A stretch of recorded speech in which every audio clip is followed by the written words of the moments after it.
दोस्तों, मेरा नाम है देव और आप देख रहे हैं टॉपर जीके। दोस्तों, आई एम इस वीडियो में रेलवे एग्जाम 2025 से विज्ञान के टॉप 50 क्वेश्चन देखने वाले हैं, जो कि ग्रुप डी, एनटीपीसी, ईएलपी और जेई रेलवे के सभी एग्जाम के लिए दोस्तों ये वीडियो काफ़ी महत्वपूर्ण है। तो इस वीडियो को लास्ट तक आपको जरूर देखना है और जरूर बताना है कि 50 में से आपके कितने क्वेश्चन सही हुए। और लास्ट में एक क्वेश्चन मैंने आपकी रखा है जिसका आंसर आपको कमेंट बॉक्स में देना है। तो चलते हैं दोस्तों, क्वेश्चन देखते हैं यहाँ पर कि मनुष्य के शरीर का तापमान होता है। दोस्तों, मनुष्य के शरीर का तापमान है ये कितना होता है? 0 degree kelvin, 37 degree Celsius, 98 degree Celsius या 100 डिग्री सेल्सियस। तो मनुष्य के शरीर का सामान्य तापमान है ये कितने डिग्री सेल्सियस होता है? तो ऑप्शन 20 का राइट आंसर होगा 37 डिग्री सेल्सियस होता है। उसी प्रकार नेक्स्ट क्वेश्चन देखते हैं यहाँ पर कि प्रकाश वर्ष है ये किसकी इकाई है? दूरी की, तापमान की, समय की या दोनों की? तो प्रकाश वर्ष है ये किसकी इकाई होती है? तो ऑप्शन ए इसका राइट आंसर होगा दूरी की इकाई होती है। उसी प्रकार नेक्स्ट क्वेश्चन देखते हैं यहाँ पर कि निम्न में से कौन सा सांप है जो जहरीला नहीं है?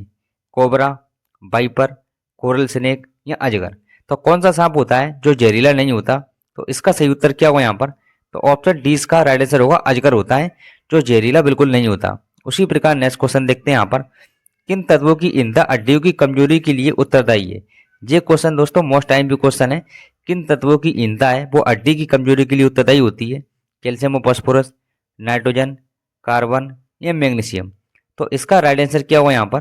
तो ऑप्शन ए इसका राइट आंसर होगा कैल्शियम और फास्फोरस की कमी से क्या होता है? तो हड्डियां हैं वो कमजोर हो जाती हैं। उसी प्रकार नेक्स्ट क्वेश्चन देखते हैं यहाँ पर कि निम्न में से किस विटामिन में कोबाल्ट होता है?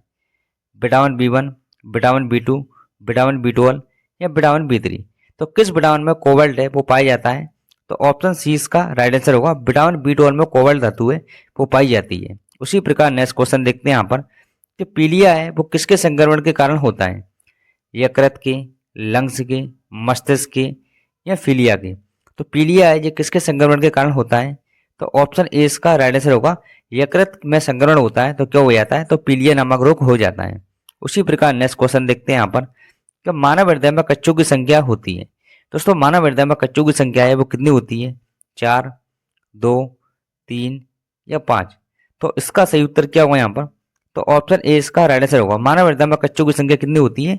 तो 4 होती है। उसी प्रकार नेक्स्ट क्वेश्चन देखते हैं यहाँ पर कि इंसुलिन का आविष्कार है ये किसने किया था? एफ जे बेंटिंग ने, रॉबर्ट ब्राउन ने, रॉबर्ट हुक ने या स्वान ने? तो इंसुलिन का आविष्कार है ये किसने किया था? तो ऑप्शन ए इसका सही उत्तर होगा एफ जे बेंटिंग ने किया था। उसी प्रकार नेक्स्ट क्वेश्चन देखते हैं यहाँ पर रक्त में लाल रंग है ये किसकी उपस्थिति के कारण होता है? प्लाज्मा, हीमोग्लोबिन, आरबीसी या डब्ल्यूबीसी? तो रक्त में जो लाल रंग होता है ये किसकी उपस्थिति के कारण होता है? तो ऑप्शन 20 का राइट आंसर होगा हीमोग्लोबिन की उपस्थिति के कारण होता है। उसी प्रकार नेक्स्ट क्वेश्चन देखते हैं यहाँ पर कि पित्त है वो जमा होता है। दोस्तों, पित्त है ये कहाँ पर जमा होता है? पित्ताशय में, गिरणी में, यकृत में या पीलिया में? तो पित्त है ये कहाँ पर जमा होता है? तो ऑप्शन ए इसका सही उत्तर होगा पित्ताशय में जमा होता है। पित्त का जमा होता है तो पित्ताशय में जमा होता है। उसी प्रकार नेक्स्ट क्वेश्चन देखते हैं यहाँ पर कि मानव शरीर में खून की शुद्धिकरण की प्रक्रिया को कहते हैं। दोस्तों, मानव शरीर में खून की शुद्धिकरण की प्रक्रिया को क्या कहा जाता है? डायलिसिस, हीमोलिसिस, ऑस्मोलिसिस या पैरालिसिस? तो मानव शरीर में खून की शुद्धिकरण की प्रक्रिया को क्या कहा जाता है? तो ऑप्शन ए इसका सही उत्तर होगा डायलिसिस कहा जाता है। उसी प्रकार नेक्स्ट क्वेश्चन देखते हैं यहाँ पर कि भूकंप की तीव्रता का मापन है वो किया जाता है रेक्टर पैमाने पर, केल्विन पैमाने पर, डेसिबल में या पास्कल में? तो भूकंप की तीव्रता का मापन है ये किस पैमाने पर किया जाता है? तो ऑप्शन ए इसका राइट आंसर होगा रेक्टर पैमाने पर किया जाता है। उसी प्रकार नेक्स्ट क्वेश्चन देखते हैं यहाँ पर खाना पकाने के बर्तन के नीचे का भारी हिस्सा है वो काला क्यों छोड़ा जाता है? जो क्वेश्चन दोस्तों मोस्ट टाइम भी क्वेश्चन है। तो इनके 4 ऑप्शन पहले अपन अच्छे से पढ़ेंगे यहाँ पर। उसे रोजाना साफ करना मुश्किल होता है, काली सतह ऊष्मा की सुचालक होती है, काली सतह ऊष्मा की कुचालक होती है या काली सतह ऊष्मा की अच्छी अवशोषक होती है? ये 4 ऑप्शन में दोस्तों आपको सही उत्तर करना है यहाँ पर। तो इसका राइट आंसर क्या होगा यहाँ पर? तो ऑप्शन डी इसका राइट आंसर होगा काली सतह होती है वो ऊष्मा की अच्छी अवशोषक होती है, इसलिए बर्तन के नीचे का जो हिस्सा होता है वो कैसा छोड़ा जाता है? तो काला छोड़ा जाता है। ठीक है दोस्तों, उसी प्रकार नेक्स्ट क्वेश्चन देखते हैं यहाँ पर कि दूरदृष्टि निवारण के लिए काम में लेते हैं। तो दूरदृष्टि निवारण के लिए काम में किसी लेंस का उपयोग किया जाता है? अवतल लेंस, उत्तल लेंस, उत्तल दर्पण या अवतल दर्पण? तो इसका राइट आंसर करेंगे यहाँ पर। तो इसका सही उत्तर क्या होगा यहाँ पर? तो ऑप्शन 20 का सही उत्तर होगा दूरदृष्टि निवारण के लिए काम में उत्तल लेंस का उपयोग है वो किया जाता है। ये आप सही कर लेना यहाँ पर। उसी प्रकार नेक्स्ट क्वेश्चन देखते हैं यहाँ पर, क्या एक दांत चिकित्सक द्वारा रोगी के दांतों की जांच के लिए प्रयुक्त होने वाला दर्पण है? अवतल दर्पण, उत्तल दर्पण, समतल दर्पण या बेलनाकार दर्पण? एक दांत चिकित्सक द्वारा रोगी के दांतों की जांच के लिए प्रयुक्त होने वाला दर्पण है जो कौन सा होता है? तो ऑप्शन ए इसका राइट आंसर होगा, अवतल दर्पण का उपयोग है वो किया जाता है। उसी प्रकार नेक्स्ट क्वेश्चन देखते हैं यहाँ पर, कि पानी में डूबी एक छड़ी है वो किस संवृत्ति के कारण है मुड़ी हुई प्रतीत होती है? प्रकाश का विवर्तन, प्रकाश का परावर्तन, प्रकाश का अपवर्तन या प्रकाश का प्रकीर्णन? तो पानी में डूबी हुई छड़ी है वो किस संवृत्ति के कारण मुड़ी हुई दिखाई देती है? तो ऑप्शन सी इसका सही उत्तर होगा, प्रकाश के अपवर्तन के कारण मुड़ी हुई दिखाई देती है। उसी प्रकार नेक्स्ट क्वेश्चन देखते हैं यहाँ पर, कि निम्न में से अस्थायी कण है। दोस्तों निम्न में से अस्थायी कण है ये क्या है? प्रोटॉन, न्यूट्रॉन, इलेक्ट्रॉन या अल्फा कण? तो निम्न में से अस्थायी कण है ये कौन सा है? तो ऑप्शन 20 का राइट आंसर होगा न्यूट्रॉन है। ठीक है दोस्तों, न्यूट्रॉन एकमात्र अस्थायी कण है। और ये क्वेश्चन दोस्तों इतना ही आता है, और रेलवे, अग्निवीर और एएलपी में दोस्तों बार बार एग्जाम में क्वेश्चन पूछा गया है, तो इसे आप करेंगे नोट डाउन। और चलते हैं नेक्स्ट क्वेश्चन देखते हैं यहाँ पर, कि डॉपलर प्रभाव संबंधित है जनसंख्या से, ध्वनि से, मनोविज्ञान से या मुद्रा प्रचलन से? तो डॉपलर प्रभाव है ये किससे संबंधित है? तो ऑप्शन 20 का राइट आंसर होगा, ध्वनि से संबंधित है। उसी प्रकार नेक्स्ट क्वेश्चन देखते हैं यहाँ पर, निम्न में से कौन सा अर्धचालक है? दोस्तों 4 ऑप्शन अपने पास दिए, तो आपको बताना है निम्न में से कौन सा अर्धचालक है? सोना, जर्मेनियम, सीसा या एल्यूमिनियम? तो इसका राइट आंसर क्या होगा यहाँ पर? तो ऑप्शन 20 का सही उत्तर होगा, कौन सा? जर्मेनियम है। और एक और होता है दोस्तों, कौन सा होता है? सिलिकॉन। तो जी भी आपको याद रखना है, जर्मेनियम और सिलिकॉन क्या है? तो ये अर्धचालक है। उसी प्रकार नेक्स्ट क्वेश्चन देखते हैं यहाँ पर, कि आकाश किसके कारण नीला दिखाई देता है? प्रकीर्णन, विवर्तन, परावर्तन या अपवर्तन? तो आकाश का नीला होना ये किसके कारण होता है? तो ऑप्शन ए इसका राइट आंसर होगा, प्रकीर्णन के कारण होता है। उसी प्रकार नेक्स्ट क्वेश्चन देखते हैं यहाँ पर, कि लोहे पर जंग लगने की प्रक्रिया है वो क्या कहलाती है? द्रव्यमान, अवशोषण, ऑक्सीकरण या अपकरण? तो लोहे पर जंग लगने की क्रिया है ये क्या कहलाती है? तो ऑप्शन सी इसका सही उत्तर होगा, ऑक्सीकरण कहलाती है। और लोहे पर जंग लगने से लोहे का भार है वो बढ़ जाता है। तो ये भी आपको याद रखना है, ये भी क्वेश्चन एग्जाम में पूछा जाता है कि लोहे पर जंग लगने से लोहे का भार है वो बढ़ता है, घटता है? तो क्या होता है? बढ़ जाता है। उसी प्रकार नेक्स्ट क्वेश्चन देखते हैं यहाँ पर, कि जीवन की मूलभूत इकाई है ये क्या है? कोशिकांग, ऊतक, अंग या कोशिका? तो जीवन की मूलभूत इकाई है ये क्या होती है? तो ऑप्शन डी इसका सही उत्तर होगा, कोशिका है। ठीक है दोस्तों, उसी प्रकार नेक्स्ट क्वेश्चन देखते हैं यहाँ पर, कि टाइफाइड है ये किसके कारण से होता है? जीवाणु, विषाणु, प्रोटीन या प्रोटिया? तो टाइफाइड है ये किसके कारण होता है?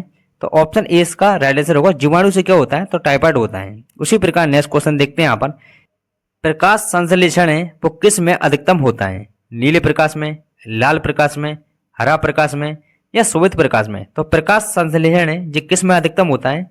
तो ऑप्शन 20 का राइट आंसर होगा, लाल प्रकाश में अधिकतम होता है। उसी प्रकार नेक्स्ट क्वेश्चन देखते हैं यहाँ पर, कि पाचन के बाद प्रोटीन है वो किस में परिवर्तित होता है? ग्लूकोज, वसा, अमीनो एसिड या सुक्रोज? तो पाचन के बाद प्रोटीन है ये किस में परिवर्तित हो जाता है? तो ऑप्शन सी इसका सही उत्तर होगा, अमीनो एसिड में परिवर्तित हो जाता है। उसी प्रकार नेक्स्ट क्वेश्चन देखते हैं यहाँ पर, प्रतिरोध का एसआई मात्रक है ये क्या है? ओम, एम्पियर, वाट या कूलाम? तो प्रतिरोध का एसआई मात्रक है ये क्या होता है? तो ऑप्शन ए इसका राइट आंसर होगा, ओम होता है। उसी प्रकार यहाँ पर देखेंगे एम्पियर। तो विद्युत धारा का जो एसआई मात्रक है वो क्या होता है? तो ये क्वेश्चन दोस्तों मोस्ट टाइम भी क्वेश्चन है। तो विद्युत धारा का एसआई मात्रक क्या होता है? एम्पियर होता है। उसी प्रकार यहाँ पर देखेंगे वाट। तो शक्ति का मात्रक क्या होता है? तो जो क्वेश्चन भी आपको याद रखना है कि शक्ति का मात्रक क्या होता है? तो वाट होता है। उसी प्रकार यहाँ पर देखेंगे कूलाम।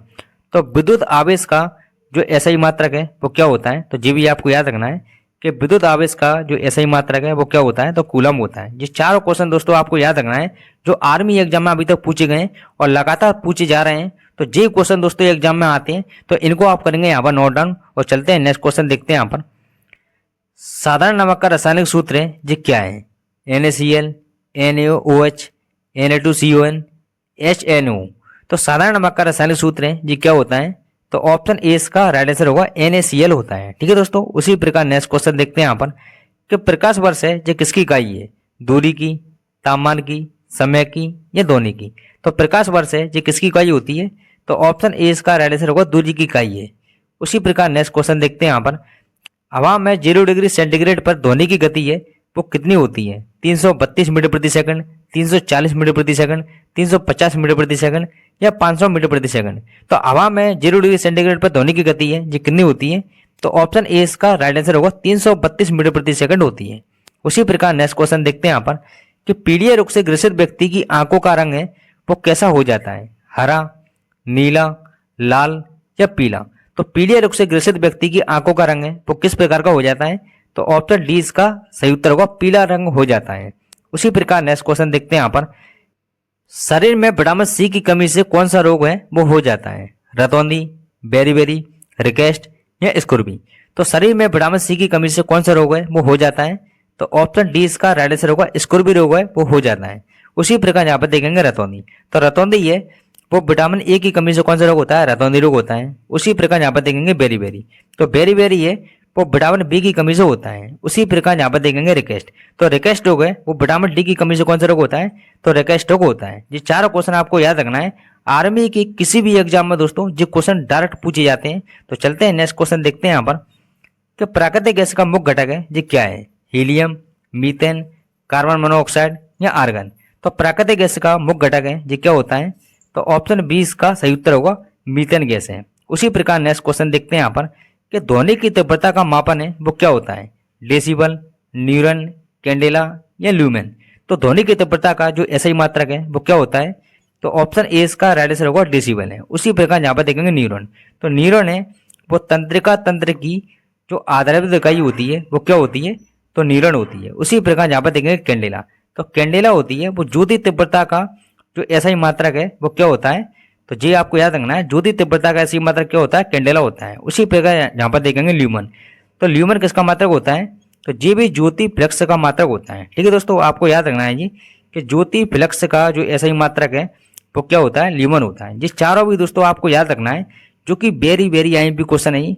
उसी प्रकार नेक्स्ट क्वेश्चन देखते हैं यहाँ पर कि हवा में ऑक्सीजन की मात्रा का प्रतिशत है वो कितना होता है, 78%, 21%, 0.03% या 0.04%।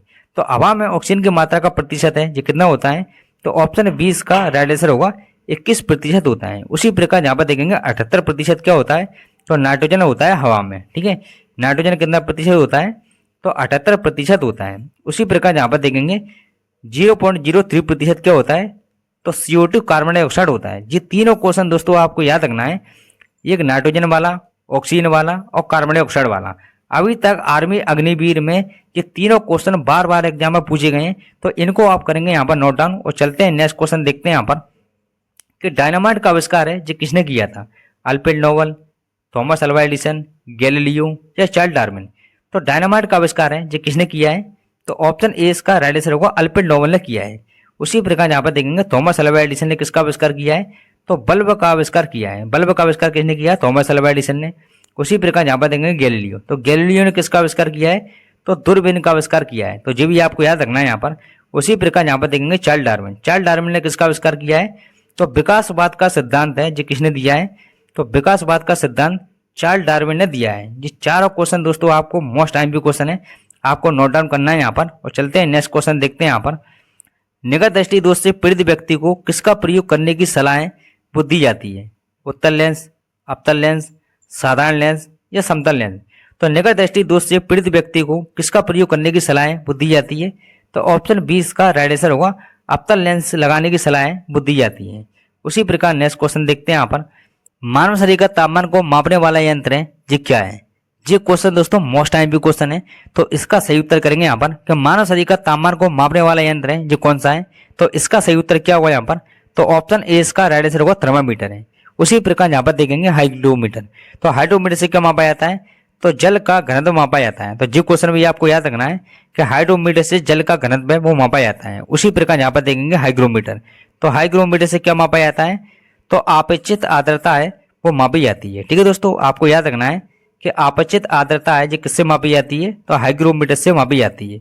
उसी प्रकार यहाँ पर देखेंगे पायरोमीटर, तो पायरोमीटर से क्या मापा जाता है, तो उच्च ताप है वो मापा जाता है।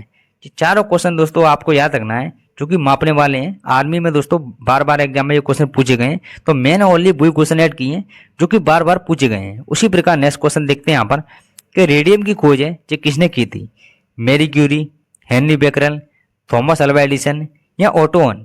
तो रेडियम की खोज है जो किसने की है, तो ऑप्शन ए इसका सही उत्तर होगा, मैरी क्यूरी ने की है।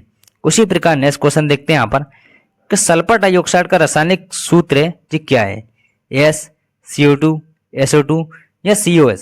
तो सल्फर डाइऑक्साइड का रासायनिक सूत्र है जी क्या है, तो ऑप्शन सी इसका राइट आंसर होगा SO2 है। उसी प्रकार यहाँ पर देखेंगे CO2, तो CO2 किसका रासायनिक सूत्र होता है, तो कार्बन डाइऑक्साइड का रासायनिक सूत्र क्या होता है, तो जी भी आपको याद रखना, कार्बन डाइऑक्साइड का जो रासायनिक सूत्र क्या होता है, तो CO2 होता है। और एस किसका होता है, तो सल्फर का जो रासायनिक सूत्र है वो क्या है, तो एस है। ठीक है दोस्तों, उसी प्रकार नेक्स्ट क्वेश्चन देखते हैं यहाँ पर कि बिजली के बल्ब में कौन सी गैस है वो भरी होती है, कार्बन डाइऑक्साइड, आर्गन, हीलियम या मीथेन। तो बिजली के बल्ब में कौन सी गैस है जो भरी होती है, तो ऑप्शन 20 का राइट आंसर होगा आर्गन गैस भरी होती है। कभी कभी आर्गन न देकर क्या दे देते हैं, तो नाइट्रोजन दे देते हैं। तो जी भी आपको याद रखना है। ठीक है दोस्तों, कि नाइट्रोजन या आर्गन, ये दोनों ऑप्शन में से आपको एक ऑप्शन आपको पेपर में मिलेगा, तो वो ही आपको क्लिक करना है। ठीक है, या आर्गन गैस भरी होती है या नाइट्रोजन गैस भरी होती है, ये दोनों गैस भरी होती है, लेकिन ऑप्शन में आपको एक ही मिलेगा जो आपको क्लिक करना है। उसी प्रकार नेक्स्ट क्वेश्चन देखते हैं यहाँ पर कि बायोगैस का मुख्य घटक है जी क्या है, मीथेन, ऑक्सीजन, नाइट्रोजन या हीलियम। तो बायोगैस का मुख्य घटक है जी क्या होता है, तो ऑप्शन ए इसका राइट आंसर होगा मीथेन गैस है। और मीथेन का सूत्र क्या होता है, तो CH4 होता है। ये भी आर्मी में दोस्तों पूछा गया है, तो मैंने इसलिए आपको जो बता दिया यहाँ पर। उसी प्रकार चलते हैं नेक्स्ट क्वेश्चन देखते हैं यहाँ पर कि पीतल है ये किसका मिश्रण है, कॉपर और जिंक का, कॉपर और सिल्वर का, कॉपर और निकल का या कॉपर और टिन का। तो पीतल है ये किसका मिश्रण होता है, तो ऑप्शन ए इसका राइट आंसर होगा कॉपर और जिंक का मिश्रण है। उसी प्रकार नेक्स्ट क्वेश्चन देखते हैं यहाँ पर कि संतरे में विटामिन प्रचुर मात्रा में पाया जाता है। तो संतरे में कौन सा विटामिन है जो प्रचुर मात्रा में पाया जाता है, vitamin C, vitamin D, vitamin E या विटामिन ए। तो संतरे में कौन सा विटामिन है जो प्रचुर मात्रा में पाया जाता है, तो ऑप्शन ए इसका सही उत्तर होगा विटामिन सी है जो प्रचुर मात्रा में पाया जाता है। उसी प्रकार नेक्स्ट क्वेश्चन देखते हैं यहाँ पर कि मेंडेलीव की आवर्त सारणी है जो किस पर आधारित है, परमाणु संख्या, परमाणु आयतन, परमाणु भार या इनमें से कोई नहीं। तो इसका राइट आंसर क्या होगा यहाँ पर, तो ऑप्शन सी इसका सही उत्तर होगा परमाणु भार पर आधारित है। उसी प्रकार यहाँ पर देखेंगे आधुनिक आवर्त सारणी। ठीक है दोस्तों, तो आधुनिक जो आवर्त सारणी होती है जो किस पर आधारित है, तो परमाणु संख्या पर आधारित है। और आधुनिक आवर्त सारणी है जो किसने दी थी, तो ये क्वेश्चन भी आपको याद रखना है कि आधुनिक आवर्त सारणी है जो किसने दी है, तो मोसले ने दी है। उसी प्रकार नेक्स्ट क्वेश्चन देखते हैं यहाँ पर कि लेड पेंसिल बनाने में प्रयुक्त होने वाला पदार्थ है जो कौन सा है, अभ्रक, ग्रेफाइट, कार्बन या कोयला। तो लेड पेंसिल है जो किससे बनाई जाती है, तो ऑप्शन 20 का राइट आंसर होगा ग्रेफाइट से बनाई जाती है।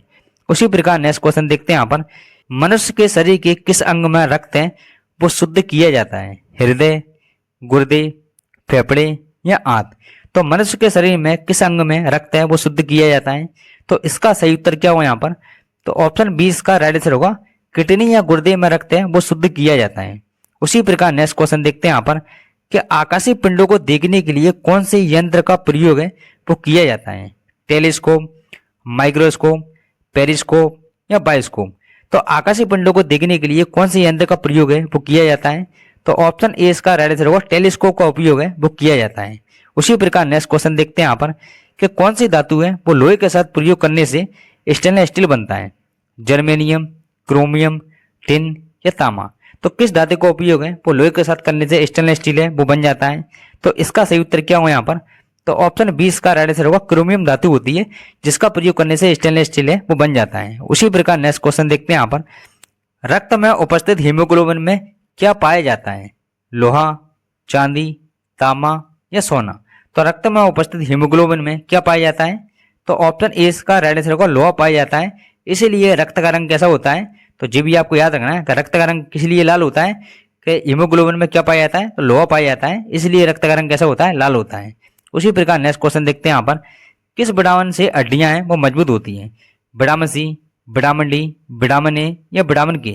तो किस विटामिन से हड्डियां हैं जो मजबूत हो जाती हैं, तो ऑप्शन 20 का राइट आंसर होगा विटामिन डी से हड्डियां हैं वो मजबूत हो जाती हैं। उसी प्रकार एक क्वेश्चन का आप जवाब देंगे मुझे कमेंट बॉक्स में कि पागल कुत्ते के काटने से कौन सी बीमारी होती है। तो इस क्वेश्चन को दोस्तों मुझे देना आप कमेंट बॉक्स में आंसर। जब 50 क्वेश्चन में से आपको जरूर बताना है कि 50 क्वेश्चन में से आपके कितने क्वेश्चन सही हुए। और ज़्यादा दोस्तों आप सभी ने वीडियो देखी है तो वीडियो को दोस्तों एक लाइक करेंगे और जो वीडियो को अपने फ्रेंड में भी जरूर शेयर करेंगे। तो मिलते हैं दोस्तों नेक्स्ट वीडियो में, बाय।